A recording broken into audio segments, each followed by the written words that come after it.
네, 오늘 주시는 하나님의 말씀은 마가복음 10장 말씀입니다. 여러분 가지고 계신 성경 신약 성경 마태 마가복음이고요. 10장 42절에서 46절에서 52절까지 말씀 중심으로 보도록 하겠습니다. 여러분이 근데 어느 날 우연히 낡은 램프를 발견을 했는데 그 안에서 이제 커다란 요정이 나타나서 진이가 딱 나타나서 여러분에게 소원을 들어주겠다 이렇게 얘기를 한다면 여러분 어떤 소원을 말하겠습니까? 여러분 어떤 소원 딱 말씀하시겠어요? 신PD 성도님 무슨 소원 말하실 거 있나요? 갑자기 막 눈이 동그래지셨는데? 군대 잘 가는 거? 네. 건강하게 그런 소원이 있을 수도 있겠죠. 형수 형제는 무슨 소원이 있으신가요?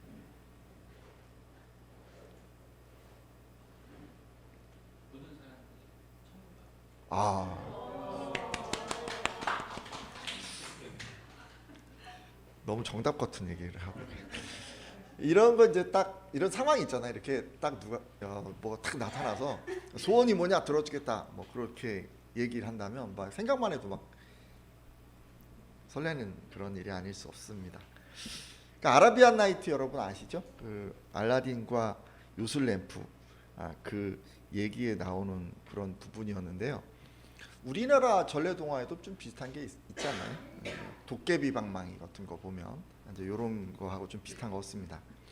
도깨비들의 그 방망이는요, 자기가 원하는 걸 말하면서 딱 내려치면 그대로 이루어집니다.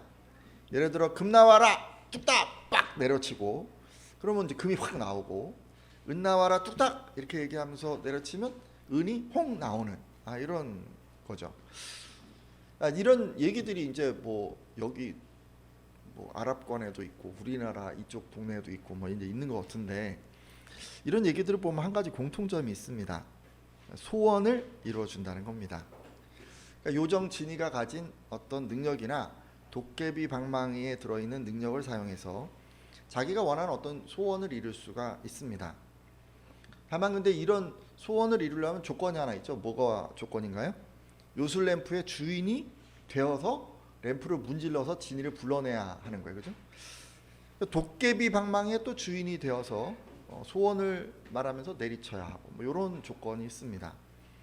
그러니까 소원을 이루기 위해서 이 스토리에서 보여주는 어떤 조건은 뭐냐면 램프든 방망이든 소유해야 한다는 것입니다.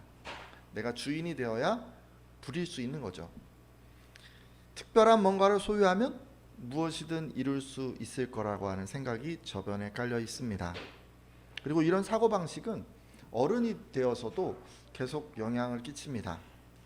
자기 소원을 이루기 위해서 특별한 뭔가를 소유하려고 노력하게 되는 거죠. 이 시대 어른들에게 있어서 소원 성취하기 위한 도구는 뭘까요? 여러분은 소원을 이루기 위해서 어떤 것이 필요하다고 생각하십니까? 대부분의 사람들은 소원을 이루기 위해서 돈을 필요로 합니다. 많은 사람들이 그래서 수단과 방법을 가리지 않고 돈을 모으려고 하는 것 같습니다. 돈이 많으면 좋은 일이 많아요. 남의 눈치 보면서 일 안 해도 되고, 남는 시간에 뭐 여행도 갈 수 있고, 멋진 곳에서 맛있는 식사도 할 수 있고, 그렇지 않습니까? 그리고 뭐 돈이 많으면 자녀 양육도 잘할 수 있을 것 같고, 가정의 화평도 이룰 수 있을 것 같고, 뭐 인간관계도 다 원만하게 이룰 수 있을 거라고 생각을 합니다. 그러기에 이렇게 물질 만능주의에 사로잡힌 이런 사람들은 자신의 소원을 이루기 위해서 그 도구인 돈을 모으려고 안간힘을 씁니다. 근데 이런 사고방식, 그러니까 뭔가를 소유해서 그 능력으로 소원을 이루겠다라는 어떤 이런 식의 생각은 일부 신앙인들에게도 영향을 끼치고 있습니다. 신앙이 없는 분들이 돈을 소원 성취의 수단으로 생각을 한다면 몇몇 신앙인들은 예수님을 소원 성취의 수단으로 생각하는 것 같습니다. 그러니까 이제 기도를 뭐로 생각하냐면 램프를 문지르거나 방망이를 팍 내려치는 것, 뭐 이 정도로 이제 생각하는 것이죠. 여러분 마태복음 7장 7절에 구하라 그리하면 너희에게 주실 것이요라고 하셨고, 요한복음 16장 24절에 지금까지는 너희가 내 이름으로 아무것도 구하지 아니하였으나 구하라 그리하면 받으리니 너희 기쁨이 충만하리라라고 하셨기 때문에 그러니까 기도를 통해서 예수님의 능력을 사용해 보려는 것입니다. 그러니까 여기까지만 딱 보면요, 기독교 신앙은 물질이 소원을 이루어준다고 믿는 이 물질 만능주의가 예수가 소원을 이루어준다고 믿는 예수 만능주의로 바뀌어진 것처럼 보입니다. 여러분은 어떠신가요? 여러분도 혹시 이런 식으로 생각하고 계시지는 않습니까? 과연 누가 이렇게까지 생각을 할까? 여러분 의문을 품으실 수 있지만, 근데 실제로 2000여 년 전에 이런 생각을 품었던 사람들이 있었습니다. 그러니까 예수님께 간구만 하면 내가 원하는 것을 얻을 수 있다고 이렇게 생각했던 사람들이 있었던 것입니다. 예수님을 따르던 제자들이 바로 그 사람들이었죠. 그들이 어떤 것을 얻으려 했었는지 말씀을 통해 한번 보도록 하겠습니다. 지난주에도 이 말씀을 한번 나눴었는데 한번 다시 보겠습니다. 마가복음 10장 35절에서 37절까지 말씀인데요. 같이 한번 읽어주시겠어요? 세베대의 아들 야고보와 요한이 읽겠습니다. 시작. 세베대의 아들 야고보와 요한이 주께 나와 여짜오되 선생님이여 무엇이든지 우리가 구하는 바를 우리에게 하여 주시기를 원하옵나이다. 이르시되 너희에게 무엇을 하여 주기를 원하느냐? 여짜오되 주의 영광 중에서 우리를 하나는 주의 우편에 하나는 좌편에 앉게 하여 주옵소서. 아멘. 자, 12제자 중 야고보와 요한이 예수님께 나왔습니다. 그리고 선생님, 우리들의 소원을 좀 들어주십시오라고 부탁을 했습니다. 이 예수님께서는 너희가 원하는 것이 무엇이냐라고 물으셨죠.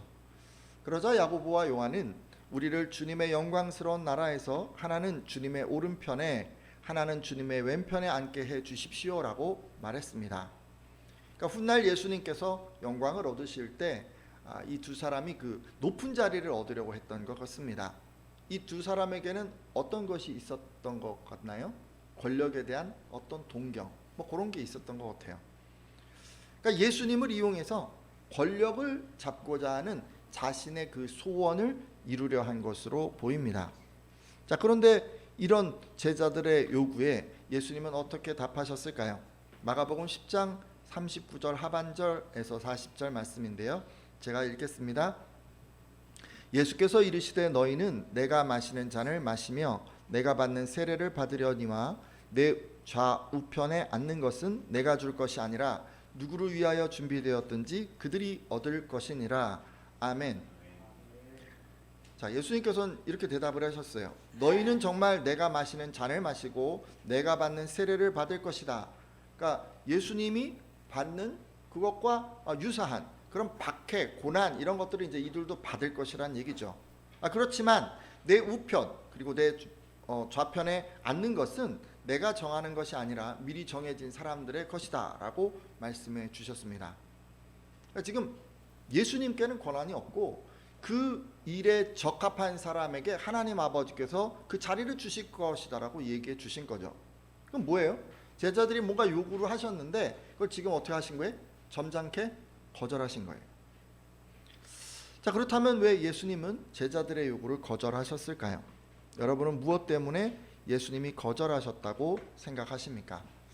계속 말씀을 통해서 좀 확인해 보려고 하는데 마가복음 10장 42절에서 44절입니다. 마가복음 10장 42절에서 44절 한번 같이 읽어주시겠어요? 예수께서 불러다가 시작. 예수께서 불러다가 이르시되 이방인의 집권자들이 그들을 임의로 주관하고 그 고관들이 그들에게 권세를 부리는 줄을 너희가 알거니와 너희 중에는 그렇지 않을지니 너희 중에 누구든지 크고자 하는 자는 너희를 섬기는 자가 되고 너희 중에 누구든지 으뜸이 되고자 하는 자는 모든 사람의 종이 되어야 하리라. 아멘. 예수님은 지금요 높은 자리를 구하는 제자들에게 이렇게 얘기를 하셨어요. 세상의 통치자들은 권력으로 백성을 지배하고 또 고관들은 세도를 부리지만 너희는 그렇게 하면 안 된다. 너희 중에 누구든지 크게 되고 싶은 사람은 남을 섬기는 사람이 되어야 하고 또 으뜸이 되려는 사람은 모든 사람의 종이 되어야 한다라고 말씀해 주셨습니다. 그러니까 지금 이런 가르침에 의하면 제자들이 남을 임의로 부리고자 하여서 높은 자리에 앉고자 하는 것은 잘못된 소원이었습니다. 그러니까 예수님의 가르침에 일치하려면 제자들은 저는 섬기는 사람이 되겠습니다, 모든 이들의 종이 되겠습니다 라고 이렇게 간구해야 했습니다. 근데 이런 예수님의 뜻과는 다르게 이들이 뭔가 다른 것을 소원하고 간구했기 때문에 예수님께서 거절하신 것입니다. 자, 여기서 한 가지 알 수 있는 것이 있습니다. 아무리 모든 것을 다 버리고 예수님을 따르고 있는 이 제자라고 해도 예수님의 뜻에서 어긋나는 것을 구하면 응답받을 수 없다는 것입니다. 자, 그러면요, 한번 반대로 좀 생각해 볼까요? 그러면 예수님의 뜻대로 구하면 응답받는다, 그런 말씀일까요? 그렇죠, 여러분, 그렇죠. 누가 구하든지 예수님의 뜻대로 구하면 다 응답을 받겠죠. 이것도 말씀을 통해서 한번 확인해 보려고 합니다. 자, 오늘 본문에서 예수님의 뜻대로 구한 주인공은 바디메오입니다. 바디메오, 여러분 잘 아는 성경 인물 아닙니까? 예수님이 말씀하시니 바디메오가 눈을 떴다네. 예, 그만할게요. 왠지 율동을 해야 될 것 같아서. 이 찬양이 있잖아요. 자, 이 바디메오에게 어떤 일이 있었을까요? 한번 보겠습니다. 마가복음 10장 51절에서 52절까지 말씀인데요, 같이 한번 보겠습니다. 예수께서 말씀하여, 같이 읽습니다. 시작. 예수께서 말씀하여 이르시되 내게 무엇을 하여 주기를 원하느냐? 맹인이 이르되 선생님이여 보기를 원하나이다. 예수께서 이르시되 가라, 내 믿음이 너를 구원하였느니라 하시니 그가 곧 보게 되어 예수를 길에서 따르니라. 아멘. 지금 예수님의 일행이 여리고라고 하는 도시에 들렀다가 사람들과 함께 그곳을 이제 나가는 그런 때였습니다. 디메오의 아들인 소경거지 바디메오가 길가에 앉아서 구걸하고 있다가 예수님께서 지나가신다는 그런 소리를 듣고 다윗의 자손 예수여 나를 불쌍히 여기소서라고 외쳤습니다. 자, 이렇게 계속 외치는 그 외침을 들으시고 지금 여러분 읽으신 본문인데요, 예수님께서 그를 불러서 내가 무엇을 원하느냐라고 물으셨습니다. 이에 바디메오는 선생님 보고 싶습니다, 제 눈을 뜨게 해주십시오라고 대답했습니다. 그리고 이제 이 얘기를 들으시고 예수님은 뭐라 그러셨어요? 가거라, 내 믿음이 너를 구원하였다라고 이렇게 선언을 해 주셨습니다. 이런 예수님의 말씀이 떨어지자마자 바디메오의 눈이 떠졌습니다. 할렐루야. 예수님이 말씀하시니 바디메오가 눈을 뜬 거예요. 믿으십니까? 여러분, 말씀하시니까 눈을 떴어요. 이 눈을 뜨게 된 바디메오, 이 바디메오는 무엇을 했을까요? 예수님이 뭐라 그러셨어요? 가라, 내가 가고 싶은 대로 가라 라고 얘기를 하셨어요. 그리고 내가 구원을 받았다라고 선언을 해주셨어요. 자, 그러면 가라고 했으니까 와우, 좋다, 나았으니 이제 내가 가고 싶은 대로 가리라 라고 생각하면서 그 바디메오가 친구에게로, 집에게, 뭐 가정, 부모에게로 막 이렇게 가버렸을까요? 여러분, 성경은 그렇게 얘기하지 않습니다. 그는 그 즉시로 예수를 따르는 제자가 되었습니다. 눈을 뜨는 그 소원을 이룬 이 바디메오는 눈을 뜨자마자 모든 것을 버리고 예수님을 따랐던 것입니다. 여기서 우리가 또 한 가지 알 수 있는 게 있어요. 지금 이 바디메오는 장애도 있고 남루한 거지예요. 초라한 신분이에요. 그런 사람이라고 해도 지금 예수님의 제자가 되고자 그가 자신의 소원을 아뢰면 예수님은 응답해 주신다는 것입니다. 할렐루야. 조금 더 일반화해 볼까요? 여러분, 바디메오가 왜 응답받았냐면요, 지금 예수님의 뜻대로 그가 소원을 아뢰어서 응답받았다는 것을 우리는 알 수가 있습니다. 왜냐하면 여러분, 모든 사람들을 제자 삼는 것이 예수님의 뜻이기 때문입니다. 우리는 이런 예수님의 뜻을 마태복음 28장 19절에 그러므로 너희는 가서 모든 민족을 제자로 삼아라는 그런 말씀에서 확인할 수 있습니다. 따라서 바디메오가요, 모든 이들을 제자 삼으시려는 그 예수님의 뜻을 이루기 위해서 눈에 고침받으려고 소원했기 때문에 예수님께서 응답해 주셨다고 볼 수 있습니다. 지금까지 두 제자의 간구, 맹인 거지의 간구 이제 살펴보았어요. 한 가지 분명한 사실은 예수님께서는 당신 뜻대로 간구한 것을 들어주신다는 것입니다.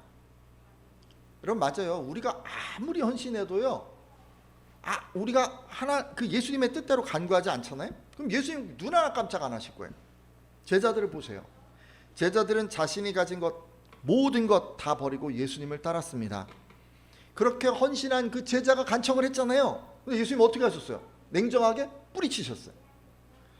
여러분 오랫동안 예수님을 알았어도요, 예수님의 뜻대로 간구하지 않잖아요. 그럼 예수님은 눈 하나 깜짝 안 하실 거예요. 제자들은 예수님과 계속 밀착해 있었어요. 예수님의 일거수일투족을 다 알고 있었어요. 또 그 누구보다도 친분이 쌓인 사람들이었어요. 근데 그렇게 친한 제자, 그 제자가 간청해도 예수님은 뿌리쳐버렸어요. 그리고 우리 직분이 있어도 예수님의 뜻대로 기도하지 않잖아요. 그럼 예수님 눈 하나 깜짝 안 하실 거예요. 여러분 제자들의 신분은 이 맹인 거지와는 비교도 안 되었습니다. 여러분 이 제자들은요, 이 12명의 제자들은 예수님이 직접 불러서 세운 제자들이에요. 그 수많은 사람들이 이 제자들을 부러워했어요.